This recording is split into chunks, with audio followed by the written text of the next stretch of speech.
This podcast is presented by Best at Sea Tours and by Sheets.com, who remind you that a great night's sleep begins with a great set of sheets.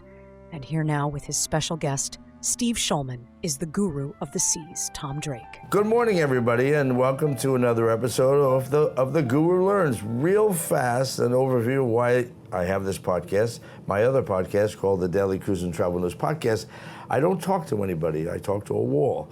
Most people don't know what that means, but in this case, I enjoy a conversation with a lot of very interesting people about their lives. I've talked to a gentleman that became an author. I've talked to a vice president in the fabric business, somebody in the sheets business, a cruise director after 38 years. And I am very excited, believe it or not, to talk to somebody today about the scrap business. This gentleman has been, well, over 50 years, am I correct? Correct. Over 50 years in the scrap business. And immediately in my mind, and that's why I find it so interesting, you just associate it with what they used to be called junkyards, but then it changed in the 70s really, because it's a lot more than auto salvage in the scrap business. By the way, welcome, Mr. Steve Shulman. I thank you for the time for doing this, but am I correct that, you know, in the old days it was about auto salvage, and now it's just about recycling and precious metals and so many other things? Well, you're right. It was known as the junkyard, but since the part of the late 60s, they had a national organization called the Institute of Scrap Iron and Steel, and they had membership from all around the United States and some members in Europe, and then eventually they merged with the non-ferrous, which means lack of iron or copper, brass, aluminum, metals, and they merged with that organization and became known as ISRI. And they have chapter meetings all around the United States, different regions, and once a year, or 4 times a year actually, you have meetings nationally, and then once a year they have a convention, usually in Las Vegas, Los Angeles, Miami, places that can hold tons and tons of people that want to come to these shows. And they do lectures. They have seminars on insurance, seminars on safety. The big equipment manufacturers have displays there where they bring in their cranes, their loaders, their balers, let me just jump in there, because, you know, it's such a different business. I grew up in a little town in New Jersey, and we used to go by Catano's junkyard, and you would see now the financial investment in the scrap industry. We've talked about this, the cost of the cranes, and the other thing, and we get into that, where does it all go? You were telling me that it gets loaded. China loves scrap, right? And so it's so amazing to me that we just drive by those places and don't think, if it wasn't for that industry, where would all that stuff go, you know? Well, a lot of it would be laying on the streets. We have customers that are industrial manufacturing stamping plants where they stamp out chassis for IBM computers, and the waste goes into containers, and then we haul it into the scrap yard, and it's then loaded into trailers and shipped to steel mills or foundries, depending on what we have to do with it. Some of it we have to repair. If there's a demolition job like a bridge, which after the 1972 floods in upstate New York and Pennsylvania, we had a lot of bridge iron that came in because bridges got wiped out by the flood waters. So we had to take that material, long beams, and cut them to 2-foot or 5-foot lengths, depending on what the spec of the different steel mill or foundry is. It's such a business, in my opinion, that gets taken for granted, because we just live in a world, we don't pay attention to anything but ourselves sometimes. But without this industry, and I'm not a spokesman for the industry, but I could be, it's such a diverse industry now, and like I said, the investment. But let's go back 50 years ago. 50 years ago, it was a little simpler in those days, but you still had to have crushers, right? The investment, the financial, we still had to have things that could cut it down, crush it, package it. Today on our cranes, we have a shear that'll cut a 3-foot beam like butter. Back then, you used a torch, and the guy would stand there with a oxygen torch and cut the iron to whatever spec. And it was cold, dirty work out in all kinds of weather. Somebody asked me one time, we have a factory without a roof. What do you do when it's raining? Well, we put on raincoats. That's what we do. Wow. And as I was saying, a lot of the scrap comes from industrial companies, stamping plants, etc. But a lot of the scrap comes off the street, and people will come in with pickup trucks with washing machines, refrigerators, old jungle gyms, anything of any kind of metal, and we take that in and we weigh it over an 80-foot scale, or we have small scales for weighing metals of smaller quantities.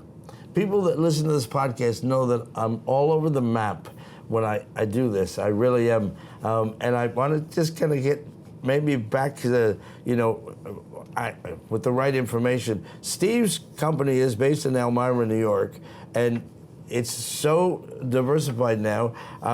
They do bottle and can redemption. They do, like you're talking about, small volume scrap metal. You do industrial, commercial scrap metal. You do weighing the public scales, roll-off containers for transportation services. Do you still have auto salvage? I never asked you this. You still have cars? We still take in auto hulks, and now we have shredders that shred automobiles. They shred all kinds of tin and sheet iron. So we load it into 80-yard containers or the big roll-off, the big bathtub dump trailers, and deliver it to the shredder. We also have a machine called a logger, which is a baler.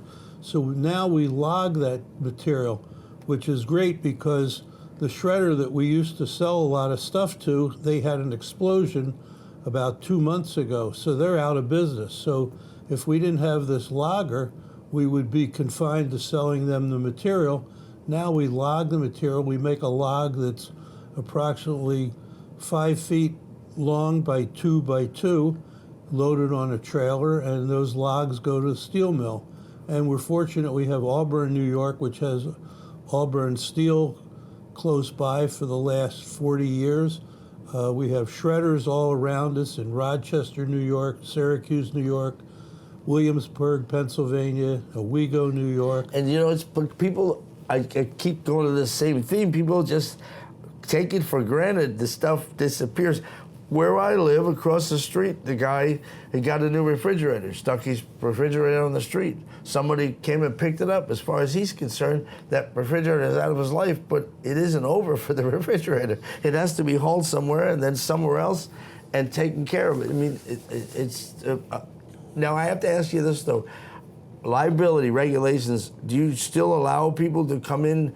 I remember, to me, junkyards were where I would get a alternator because I couldn't afford a new one. I would go in there, and never did it, but friends would go in and get parts. Do you still do that?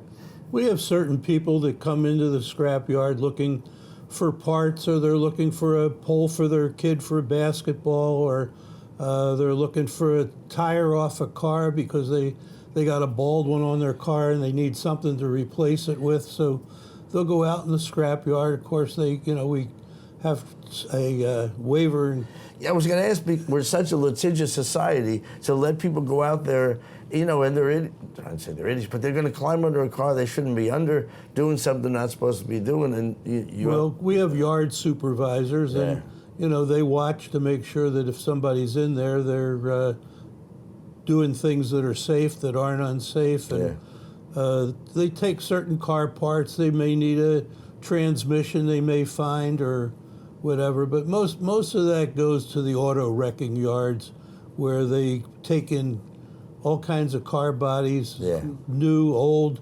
stolen. all kinds of things. I looked that up because as far as stolen, we cooperate with the police department, the local police, the sheriff's department, and New York State Police. When somebody comes into our operation, we have cameras on the scale. We have one that looks down on their load, another one in the rear shows the back of the load, usually with a license plate, and another one by the digital readout of the scale, which shows a picture of the driver. And all this is recorded along with a ticket that shows the commodity, the weight, the price, and what we pay them. We also scan their driver's license or other type of ID. So if the police are looking for something, one of the first places they come is to us if it's stolen, because they know we cooperate with them 100%. And they usually, if it's stolen and it's scrapped, they're able to find it and they arrest the people. People end up making restitution to us for what it is. And it works out very well with the locals. Because we talked about this prior, the price of copper, people will go in and strip buildings in order to sell the copper. That was the other thing we talked about. It is a commodities market, aluminum and copper and steel and everything that you handle. And then in your business, now you have someone you trust, Dave. The young guy, though. I saw his picture. He's a young... Dave's 45. Yeah. You have to buy it right to sell it right. I mean, when someone comes in, you have to know what it's worth when you go to resell it, right? There is some risk involved. Well, the market changes all the time. And usually, the iron and steel markets are usually pretty much a monthly price. And the copper, aluminum, brasses, those markets change almost daily. And the copper market's been crazy. It's going up 15 cents one day, down 13, up 6, up, down. It's been a crazy market. So you have to be careful and sort of have a feeling for what you're doing and when you're selling. And you also have to buy the material right and make sure that when you're buying material, you're getting, what you're buying, because sometimes there's copper, there's wire that looks like copper and it's coated with iron, or it's an iron wire that's coated with copper, which the power companies use a lot. So that's why we have magnets, and you check with a magnet to make sure that what you're buying is the right material. And we also have a grinding wheel where we take copper, brasses, and we spark test it. And you can tell by the spark from a grinding wheel whether it's a red brass, a yellow brass, or a bronze, etc. And so the next time you're driving past one of these scrapyards, you just have to think, I know I'm not faking this. It is such a sophisticated business, and sometimes not without risk, if you don't know what you're doing, because you're going to be hauling whatever amount of what you bought, and if you didn't buy it right, and you're hauling it for nothing. You also, I don't know that we have this in Florida, but you're in the can redemption business. Right. And if this was my regular podcast, I would say, if you ever had your can redempted. Anyway, and that is through the state of New York. You have to be... Well, a lot of the states, if you look at your soda cans or water bottles, it has a little note on the back that has the state abbreviation, and you pay when you buy your commodity at the grocery store, you leave a nickel deposit on the can. We redeem cans and bottles. We do anywhere from 20 to 40,000 cans or bottles a day. And we have a machine where they bring them in, and these are people off the street or bars or clubs. They collect their cans and they bring them in, they dump them on the conveyor, the machine counts them, and then we pay them cash for their can. And the advantage is where a supermarket, they have to put the cans in to redeem them one at a time. We can dump a whole bag of them on a conveyor and run them through in a matter of seconds and pay them. So there's no limit to the number of cans we can do a day. And then we bag them up and they go to back to a distributor, and the distributor then takes them has them baled up and sells them to companies like Alcoa Aluminum. However, cans that aren't deposit cans that come to us from like Pennsylvania, and other cans that are just aluminum cans that aren't deposit cans, we take those and we bale them up in a baler. And the cost of a baler, or cranes today, magnets, whatever, are right up there in the numbers. A crane will cost you anywhere from $400,000 up. Then you have to put a magnet on it if you're going to pick up anything, or a grapple, and that's a matter of another $25,000. Or a shear, which is another $350,000. Balers are anywhere from $500,000 up, and then you have to have either a conveyor to feed the baler or a bobcat to push the material onto the conveyor to bale it. So the cost of going into the scrap business today is monumental. That's exactly what I was going to ask next. Is anybody jumping into the business? Or, well, the property alone in certain areas, you have how many acres? We have 35 acres. Yeah, okay. And our property has been looked at by the Department of Environmental Conservation in New York State, and there's certain areas that they feel have been polluted because it used to be railroad property, and it also was used at one time by the local utilities. So they've been investigating that for over 40 years now. We spend money on legal fees every year to defend ourselves, because they ask certain questions and have forms that they need to fill out.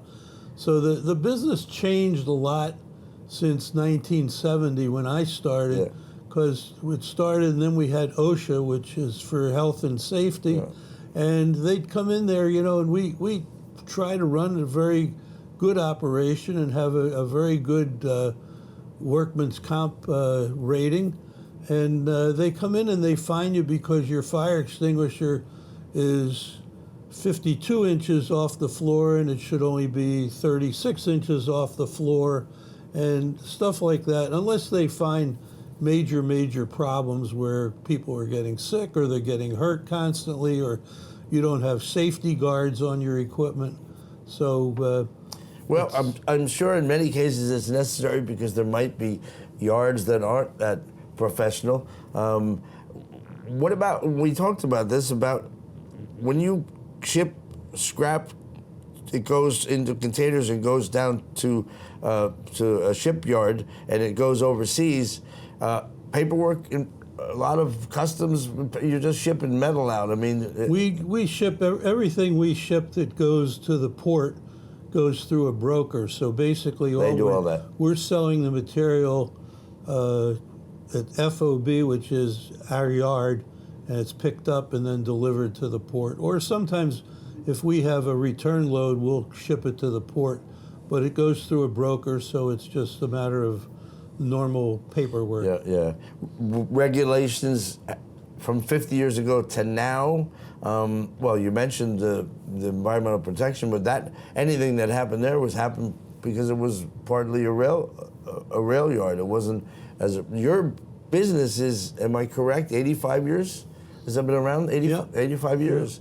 And wow, from 50 years ago, it was a lot more manual labor, I would imagine, 50 years ago than it is now. Like you say, the guy with the acetylene torch, he's out there, how long he's just trying to cut a piece of steel. What about AI? I mean, artificial intelligence at some point, will they have machines where it doesn't have to be operated? I'm the artificial intelligence. But I mean, at some point, it's everywhere. So, how many guys are out in the yard every day? Do you have We have 20 guys that are normally our full employment. Right. Sometimes we end up with 4 or 5 more. Sometimes we end up with a couple less. Yeah. We've had employees that have been there over 25 years, including me. Yeah. And they retire, and we have new people that come along, and you train them, and we're a good employer because they stay there. Have you ever, it's interesting, casinos, they always assume casinos are cash cows, but they don't always make money. And there are casinos that have opened and casinos have closed. Has there ever been, you remember in your years of a yard that was, just disappeared because they couldn't make any money? And what did they do with all that stuff? Sell it to another yard, or? My good friend Jack Waxel, that Tom will probably talk to in the next couple of weeks, who's a Holocaust survivor, was also in the scrap business in Dayton, Ohio. Is that right? I didn't know that. Yeah, and Jack has a long, long history. And what's interesting is he'll tell me stories about other dealers who they retired, or and their sons took over the business, and they went and broke the business by running to Kentucky to gamble and here and there, that's how it happens. And not paying attention. Yeah. But basically, the scrap businesses I don't know of any that have really just shut down and closed up. Most of them have been sold to other big, huge brokerage companies that have multiple yards. Yeah. I have people that listen to my other podcasts know that I use AI, Chat GPT. I asked Chat for a list of questions if you were to interview somebody with 50 years in the scrap industry, and for questions, and it is amazing to me. You talk about artificial intelligence. So here are a few.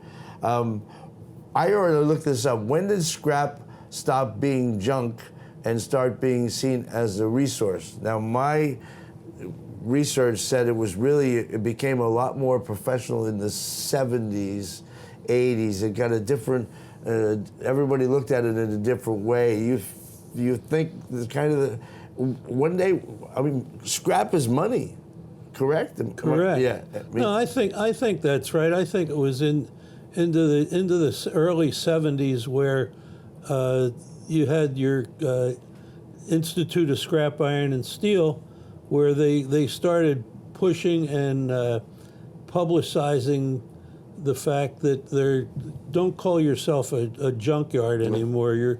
You're a scrap processing facility. Yep. You're the oldest recyclers in the country. Yep. It really is. Next question was, what environmental regulations had the biggest impact on your work? Now, you're in the state of New York. They love regulations in the state of New York. I don't know for Florida, was there any one in particular you went, oh, you kidding me, we have to do this, change the way you did things? Or it just, Well, we've been doing bottle and can redemption for 10, 11 years now, and they came to us about 2 months ago, and they said, you know what, you don't have a permit to do this, you have to have a permit. So we had to go and spend some money to form a different company to do the same thing that we were doing for the last 11 years. So, they're a little crazy with stuff. Yeah. Well, that's an impact. This one I like. Do you feel scrapyards get enough credit for their role in sustainability? I don't think people pay attention to the fact that, the people that want to save the planet by Tuesday, they don't recognize the role of the scrapyard. You said it already. You were the oldest recyclers in the country. You were recycling before anybody recycled. It was, you agree with that? Well, I agree 100%. Okay. And I think the other thing is, Tom, is that the people in most communities, they have no idea that there's a scrap processing facility there. They drive by every day. Yeah. And like our place, we're surrounded by a berm with trees. We have a very nice front with a sign out there. It's all paved when you come in. We have a parking lot out front for our employees, and nice grass area. Yeah. And people drive by. They have no idea what's there. Yeah. I got one here. What is the strangest thing that ever came through your yard? that someone wanted to? You mentioned earlier, if you better know what you're doing when it comes to copper, you could easily. Did someone, bring? We had some kids come in with grave markers, bronze grave markers, off of their grandmother's grave in the cemetery. Oh, There were probably about 5-6 plates of them, and we notified when we see something that's suspicious, we have them hang around and notify the authorities. So the police come up and they look at it and everything, and they call the father, and the father says, "Yeah, I gave him permission to take them off of Grandma's grave." So we were clear. Now, do you wonder whether he must have, because you would think any father would say, "I'll be right down," and get the kids and take the grave markers back. But that's kind of. But now I would imagine with that DNA test, they had to prove they were Grandma's grave markers, or not someone else's grave markers. But all right, what else did they have there? What's the biggest loss you ever had? Or that's business with it. Biggest score. Did you ever buy something and realize you couldn't get rid of it? We bought no, we never. We can always get rid of it. There's always a buyer for everything. That's funny. Scrap is bought, not sold, because there's always a buyer. We used to have an army depot near us, Romulus Army Depot, and we would bid on scrap there all the time. And they had these containers that were trailer loads and trailer loads of them. I don't remember how many. And we thought they were just aluminum. Well, we got them, and then we took them apart and everything and tested them, and they were made up what's called Navy G metal, and Navy G metal was worth like 5 times as much as what we thought they were worth. So that was a good deal. That was a good score. The other you didn't offer money back to the. No, the government. We bid on them, and when we win, we win. When we lose, we lose. One of the best deals I ever made was we had an AMP canning plant in Horseheads, New York, which is just north of Elmira, and canning plant, they had spaghetti sauce. So they had all this spaghetti sauce, and the purchasing agent called me one day, and he says, I got all this spaghetti sauce. You handle all our tin plate scrap, which is the scrap that's left when they manufacture the tin cans. He said, "What can you do with my spaghetti sauce?" I said, "That's interesting." I said, we'll figure it out. We'll take it. Don't worry about it. So sure enough, I worked out a deal with the guy that had the local Porta-John place, Ed's Heads. And I worked out a deal with him. I figured if he could pump that crap, he could pump spaghetti sauce. So I worked out a deal with Ed, and Ed came up, and he had a truck there every day to pump the Ann Page's tank, and we billed him by the load, and it was very successful. How about that? Very lucrative, and we didn't have to do anything. I thought you were going to tell me you knew a guy had an Italian restaurant, and he hasn't made sauce for 20 years. What other questions? What advice would you give someone starting a scrapyard today? Go to work for somebody in the business. And learn it. And learn it. Well, that was another question in my own head. Had to do with it's a family operation. So when you began there, you had family telling you what to do and what not to do. Did you ever do something where you were told, "I can't believe you did that, it's going to cost us"? So you always made a good deal? When I first started, my mom and dad went with my wife's parents to the islands to play golf.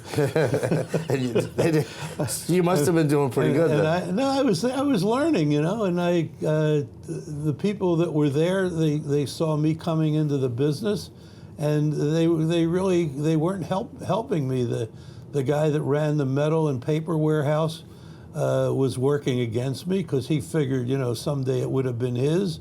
The guy in the office, he didn't want anybody looking over his shoulder, so it was hard for me in the beginning. But I had a certain sense for business, and I worked in the finance business where we went in and ran different companies as mortgagee in possession, whether it be a yacht club, a nursing home, a bottling works, an oil company.